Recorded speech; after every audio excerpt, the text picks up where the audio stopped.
आपण पैशासाठी दिवसभर धावतो, पण आपल्या मुलांसाठी दिवसातून किती मिनिटे देतो? शिवज्ञाला मी प्रॉमिस केलं होतं की रविवारी तुला हँगिंग गार्डनला फिरायला घेऊन जाणार. पण रात्री नाईट शिफ्ट करून घरी आलो आणि कधी झोप लागली कळलंच नाही. मग झोपेतून उठून पटकन आवरलं, फ्रेश झालो आणि शिवाज्ञाला घेऊन निघालो हँगिंग गार्डनच्या दिशेने. आपण लहान होतो तेव्हा हँगिंग गार्डन म्हणजे आमच्यासाठी एखादा पिकनिकचा स्पॉट पेक्षा कमी नव्हता. शाळेच्या पिकनिक म्हटलं की हँगिंग गार्डन किंवा राणीची बाग हे दोन ठिकाणं ठरलेलीच. पण आत्ताचा काळ बदलला आहे. आत्ताच्या मुलांना पिकनिक म्हटलं की रिसॉर्ट, स्विमिंग पूल आणि मोठमोठ्या ऍक्टिव्हिटीज हव्या. पण मला वाटतं मुलांना आनंद देण्यासाठी नेहमी मोठ्या ठिकाणी जाण्याची गरज नसते. आपला थोडासा वेळ आणि आपली सोबत एवढंच त्यांच्यासाठी पुरेसं असतं. गाडी पार्क केली आणि तेवढ्यात बायकोला पेरू खायची इच्छा झाली म्हणून एक पेरू घेतला आणि गार्डन मध्ये प्रवेश केला.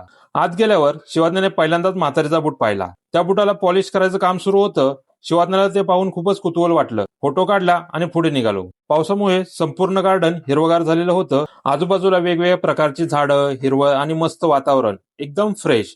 शिवाज्ञाला तर गार्डन मध्ये फिरताना खूपच मजा येत होती. आणि मग तिची पावले प्ले झोन कडे वळली. झोक्यावर बसली आणि मस्त झोका घेत बसली होती. तिच्या त्या निरागस चेहऱ्याकडे बघताना अचानक मनात एक विचार आला.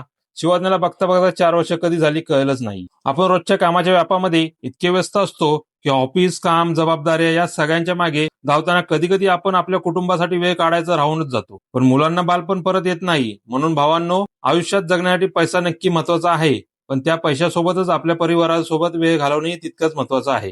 आज आपण आपल्या मुलांसाठी वेळ नाही काढला तर उद्या मोठे झाल्यावर आपलीच मुलं आपल्यासाठी वेळ काढतील असं नाही.